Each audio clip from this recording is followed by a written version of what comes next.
Good evening. Tonight I want to talk about the debate we've been having in Washington over the national debt. Not so fast.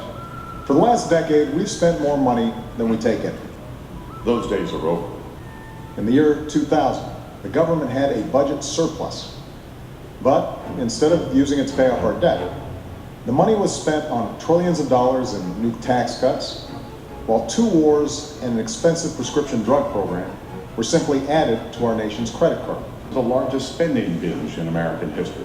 To make matters worse, the recession meant that there was less money coming in, and it required us to spend even more.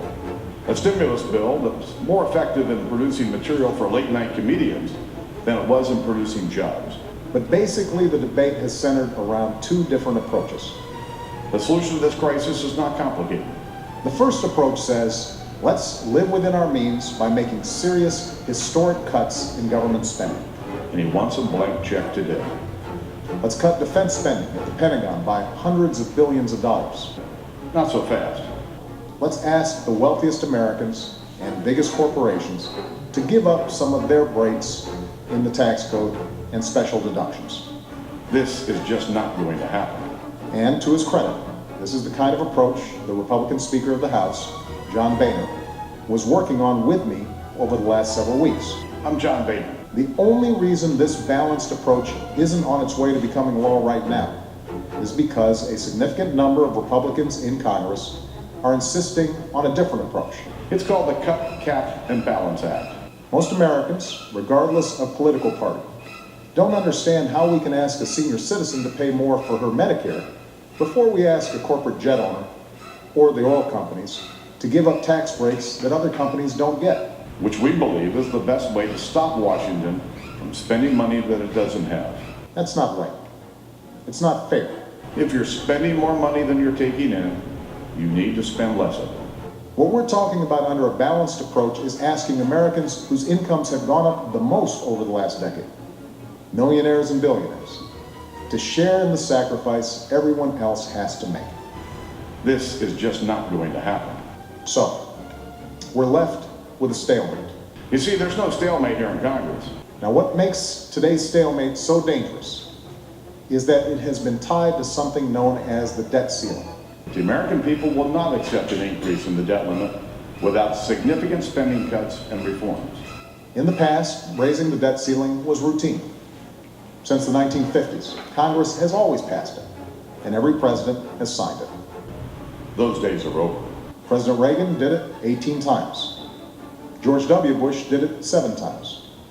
And we have to do it by next Tuesday, August 2nd, or else we won't be able to pay all of our bills. If you're spending more money than you're taking in, you need to spend less of it. Unfortunately, for the past several weeks, Republican House members have essentially said that the only way they'll vote to prevent America's first ever default is if the rest of us agree to their deep spending cuts only approach. If you're spending more money than you're taking in, you need to spend less of it. But do you know what people are fed up with most of all? They're fed up with a town where compromise has become a dirty word. I want you to know I made a sincere effort to work with the president. And when these Americans come home at night, bone tired, and turn on the news, all they see is the same partisan 3-ring circus here in Washington. We're going to pass another bill. The American people may have voted for divided government, but they didn't vote for a dysfunctional government. And if the president signs it, the crisis atmosphere that he has created will simply disappear. America, after all, has always been a grand experiment in compromise. Those days are over. We remember the Americans who held this country together during its most difficult hours, who put aside pride and party to form a more perfect union. Which in Washington means we spend more and you pay more. That's who we remember. That's who we need to be right now. And he wants a blank check today. So let's seize this moment to show why the United States of America is still the greatest nation on earth. Not so fast. Not just because we can still keep our word and meet our obligations, but because we can still come together as one nation. Not how they will affect some politicians' chances of getting reelected.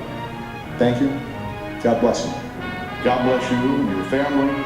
And may God bless the United States of America.